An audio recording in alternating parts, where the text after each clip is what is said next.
Vandaag is er een persconferentie over de reclamebelasting in Oostburg. Wij gaan er naartoe.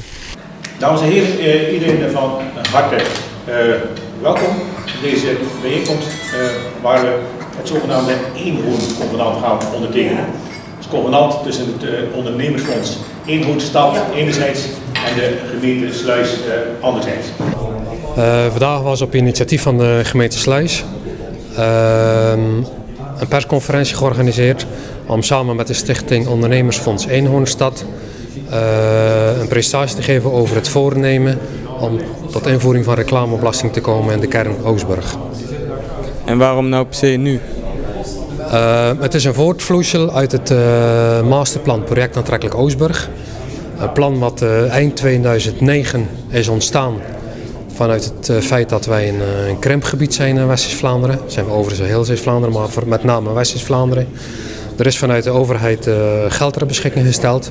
En de kern Oostburg is als pilotkern aangewezen vanuit de overheid om te kijken van hoe kun je op de beste manier met krimp omgaan en hoe kun je die zaken organiseren zodat je straks, als we inderdaad krimpen en vergrijzen, toch een levensbestendige omgeving kunnen blijven behouden. En daar zijn wij als ondernemersvereniging, als gemeente Sluis al een aantal jaren achter de schermen mee bezig. Samen met de overheid, samen met stakeholders, ook samen met de Rabobank die heel veel geïnvesteerd heeft. Om te kijken van hoe we alle maatregelen kunnen treffen om inderdaad qua leefbaarheid straks hier alles te behouden en zelfs te versterken.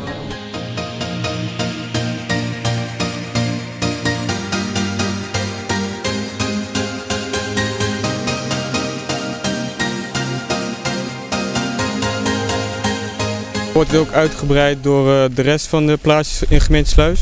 Is niet direct te verwachten. Het is afhankelijk van hoe wat voor ontwikkelingen er in de andere kernen zijn en hoe er ook vanuit ondernemerskring gedacht wordt over de vorm van bijdrage die zij willen leveren om hun kernen aantrekkelijker te maken. Om te zorgen dat de detailhandel, de horeca die daar zit, hoe die nog beter kan functioneren, hoe ze hun bedrijf nog optimaler in de markt kunnen zetten. Dat verschilt per kern. Maar hier in de kern Oostburg hebben we er gezamenlijk met de ondernemers specifiek voor gekozen. En de verwachtingen zijn best hoog gespannen van wat we kunnen bereiken hier voor de kern Oostburg. En zijn er ook nog allemaal nadelen met deze belasting? Ja, natuurlijk zijn er ook nadelen aan. We hebben best veel energie gestopt om een goede regeling te maken. Er is een gemeentelijke verordening is daarvoor nodig. Je moet zorgen dat die goed in elkaar zit, ook in juridische zin. En je legt natuurlijk wel een heffing, je legt een belasting op. Dat zijn uitgaven voor diezelfde ondernemers.